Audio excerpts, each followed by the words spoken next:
जी मंत्री जी बताइए, आज जो प्रेस वार्ता की गई क्या है पूरा? तो आपके सामने है सलीम खान साहब समाजवादी पार्टी परिवार में अपने सभी सम्मानित साथियों के साथ आए हैं। मैं दिल की गहराइयों से राष्ट्रीय अध्यक्ष जी से मुलाकात होने के बाद उन्होंने भी कहा है कि इनका पूरा सम्मान रखना है और पूरा सम्मान समाजवादी पार्टी की सरकार जब बनेगी तब मैं भी सम्मान करूंगा और इनके सभी सम्मानित साथियों की और खासकर छोटे भाई की तरह से जब तक जिंदा हूँ सम्मान करें। आप कांग्रेस का दामन छोड़कर समाजवादी में शामिल हुए, क्या मामला? किन कारणों वजह क्या वजह रही? कांग्रेस को मैंने नहीं छोड़ा, कांग्रेस ने मुझको खुद छोड़ा है। कांग्रेस में जो बीच में लोग पैदा हो गए हैं और राष्ट्रीय नेतृत्व को गुमराह कर रहे हैं। मैं पिछले 8 दिनों से आदरणीय प्रियंका गांधी जी का समय मांग रहा था अमरोहा के लिए, लेकिन बीच के लोग हमको संवाद नहीं करने देते शीर्ष नेतृत्व से। मैं आपके माध्यम से ये बात वहां तक पहुंचा देना चाहता हूं। यदि यही स्थिति बनी रही तो कांग्रेस के पास नीचे के लोग बचेंगे नहीं। बीच के ही लोग जो बैठे हैं वो राष्ट्रीय नेतृत्व से बात नहीं करने देते, क्योंकि उनको लगता है कि सत्यता कहीं राष्ट्रीय नेतृत्व तक नहीं पहुंच जाए। जहां तक समाजवादी पार्टी ज्वाइन करने का प्रश्न है, मैं चुनाव लड़ रहा था। चुनाव में मैं आज सुबह तक मैं चुनाव लड़ रहा था, लेकिन परिस्थितियां उत्तर प्रदेश की मुझको 3 रातों से सोने नहीं दे रही थी। मुझको याद है 1996 का अमरोहा का समाजवादी पार्टी का और भारतीय जनता पार्टी का चुनाव, जहाँ वोटों का बंटवारा हुआ था। समाजवादी पार्टी हार गई थी, भारतीय जनता पार्टी जीत गई। पीछे अभी अमरोहा में पिछला जो नगर पालिका का चुनाव हुआ, आप सभी जानते हैं कि वोटों का बंटवारा हुआ और भारतीय जनता पार्टी चुनाव जीती। भारतीय जनता पार्टी से कोई हमारी जानी दुश्मनी नहीं है, लेकिन ऐसा महसूस होता है कि भारतीय जनता पार्टी लोकतंत्र को पनपने नहीं दे रही है, और लोकतंत्र को बचाने के लिए अगर सलीम जैसे आदमी को कुर्बानी देनी पड़े तो ऐसे 1000 सलीम कुर्बानी देने के लिए तैयार है। और रही बात मेरे कार्यकर्ताओं की, तो वो मेरे कार्यकर्ता हैं, मेरे भाई हैं, वे मुझसे मोहब्बत करते हैं। मैं उनको बताऊंगा कि मुझको समाजवादी पार्टी ज्वाइन क्यों करनी पड़ी। ये फैसला भी मैंने उन्हीं लोगों के फायदे और पूरी कौम को एकजुट रखने के लिए किया है। मैं नहीं चाहता कि किसी तरीके का बंटवारा हो। जहां तक उन लोगों के कामों का प्रश्न है, मुझे ये विश्वास है कि आदरणीय महबूब अली जी उन कामों को करेंगे और मेरे माध्यम से भी वो काम होंगे। उन लोगों को परेशान नहीं होना होगा।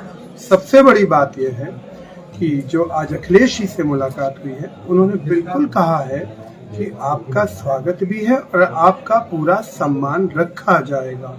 महबूब अली साहब ने अखिलेश जी से कहा है कि सलीम खान साहब का सरकार बनने पे एडजस्टमेंट कर दीजिए, तो उन्होंने इस पर सकारात्मक कहा। बोले बिल्कुल करेंगे, सरकार आने दीजिए और समाज को जोड़ने का काम कीजिए। अच्छा, देखा जाता है पिछले दिनों में आप महबूब अली इन्हीं की कमियां निकाल लेते हैं, इनकी खामियां गिनाते हो। आज इन्हीं के साथ में आप दामन थामा है। देखिए, राजनीति में जब हम विपक्ष में खड़े होते हैं तो हम जरा मेरे प्रश्न का उत्तर मेरी आंखों में आंखें डाल के देख लीजिएगा, दाएं बाएं मत देखिए पत्रकार महोदय, आपकी समझ में नहीं आएगा उत्तर।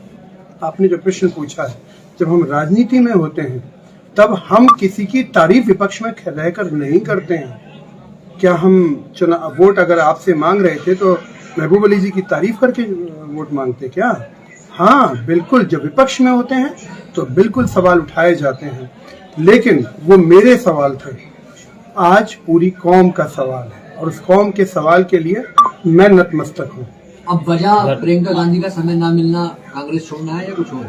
बहुत सारी चीजें हो सकती हैं जो मेरे निजी कारण भी हैं।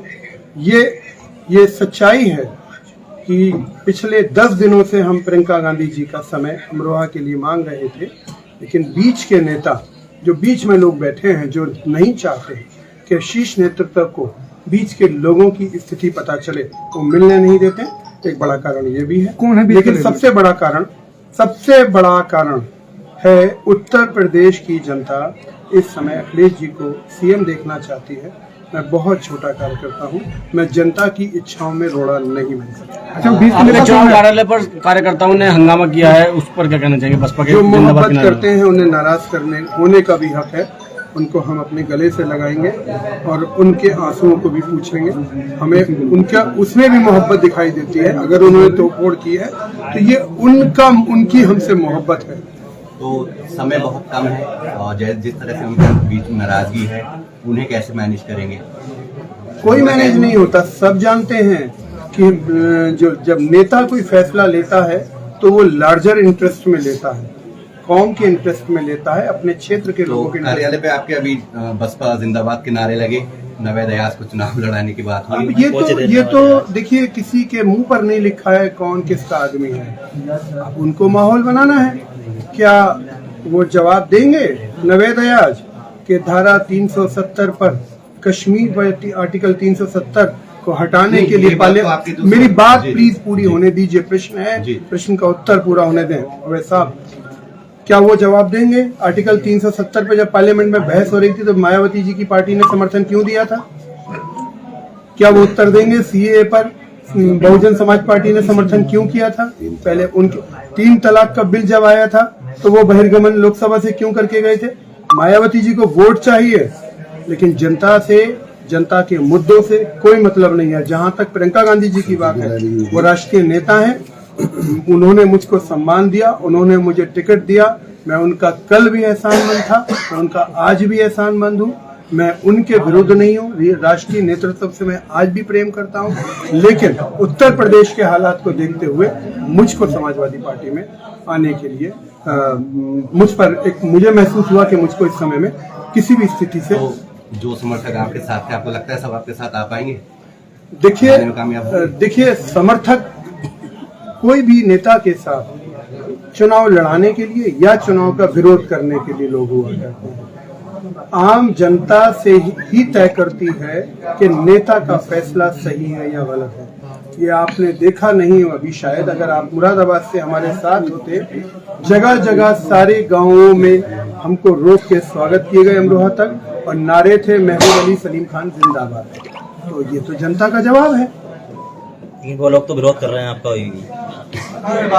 मैंने कहा ना, उनको अधिकार है। मैं मेरे बच्चे भी मुझसे नाराज होंगे तो उनको अधिकार है मुझसे नाराज होने का, और ये मेरा फर्ज है कि मैं उनको मनाऊं अपने सीने से लगाकर।